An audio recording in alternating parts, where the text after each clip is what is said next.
justamente isso. O que a gente pode fazer, né? Como a gente pode acolher essa criança, esse adolescente, para que ele não fique traumatizado depois que ele sofreu bullying, sofreu cyberbullying.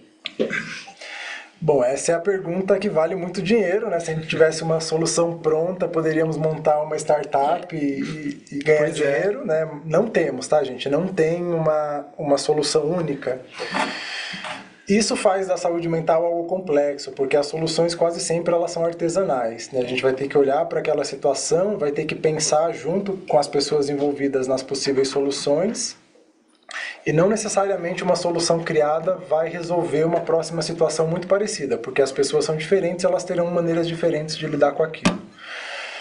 Quais são as recomendações que eu considero unânime? As escolas elas precisam ter um fluxo claro de acolhimento às pessoas em sofrimento. E quando eu falo pessoas, são todas as pessoas, né? São os professores, são os dirigentes da escola, são os estudantes, são as famílias. Então a gente tem que saber qual que é o local, quais são as pessoas da escola que estão à disposição para ouvir a outra, né? Para ouvir uma demanda. E eu sei que gera um pouco de medo quando eu falo que a gente tem que ouvir demandas muito complexas, porque parece que a gente tem que ter respostas prontas, né? Imediatas para aquela questão complexa.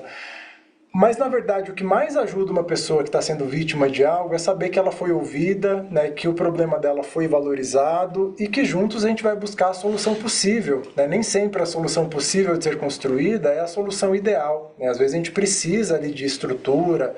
A gente sabe, né, que as escolas, algumas, funcionam com limitações. Temos várias limitações, né? Em todas as áreas, em todos os sistemas, público, privado, há limites, né? Então a gente tem que reconhecer esses limites e fazer o melhor que a gente puder diante daquela situação. Então a primeira sugestão que eu daria é a gente ter certeza de que a escola escuta, né, as pessoas com quem convive, né? E aí quando eu falo pessoas é isso, são pessoas. Lembrar que eu posso estar com professores adoecidos também, né? E esses professores precisarão ser ouvidos para que eles tenham condição de, quando lidar com uma situação complexa de um estudante, eles não se escondam, né? Que eles tenham ali a disponibilidade de ouvir um estudante. E aí tirem, tá? Tirem de vocês essa responsabilidade de construir uma resposta pronta e como se vocês fossem onipotentes, né? Que vocês teriam que ter uma solução. Não é isso, né? Eu acho que as situações elas são complexas, a ponto de uma escola não conseguir resolver sozinho, de precisar acionar a rede de apoio, a equipe do Conviva, a Secretaria de Educação, outras secretarias. Eu acho que a gente tem que ter essa dimensão, né, de que determinadas situações complexas elas vão exigir um trabalho mais amplo. Mas acolher, eu acho que é fundamental. E aí lembrar que acolher é ouvir, não é falar, tá? Então, eu não vou ouvir porque eu não sei o que falar. Você não precisa falar às vezes, né? Você precisa falar, eu entendi, né, que você está sofrendo, eu entendi que é um problema importante. A gente vai ter que buscar, né, pessoas que possam nos ajudar, as possíveis soluções, dentro, fora da escola, onde quer que seja, tá? Então, acho que a questão de acolhimento é essa. Como prevenir o trauma, que é a segunda parte da questão, eu vou fazer uma propaganda aqui já, Douglas, que é da nossa TPC. A gente vai ter uma TPC para falar de trauma e resiliência, né? Eu preparei o material essa semana, então a gente está preparando um conteúdo legal. O que eu posso antecipar desse conteúdo?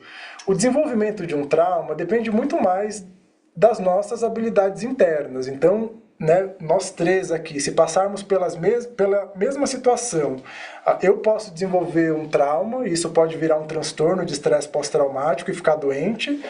A Marília pode resolver super bem essa questão e o Douglas pode resolver em 2 semanas. Né? A mesma situação vai ter uma resposta muito diferente em cada um de nós. Então a questão de ser trauma ou não ser trauma é muito mais individual do que pelo fato que aconteceu. E tem pessoas, né, que a gente chama de pessoas resilientes, que a partir de um desafio elas conseguem se fortalecer. Né? Então o que é a resiliência? Você conseguir passar por uma situação desafiadora e ao invés daquilo te deixar um trauma, te deixa uma experiência positiva que você pode usar, né, para a sua vida. Então não depende muito de uma estratégia específica a gente evitar o trauma, né? Mas eu acho que é entender que as pessoas lidarão diferentes com a situação quando elas aparecerem. Sim. Tá?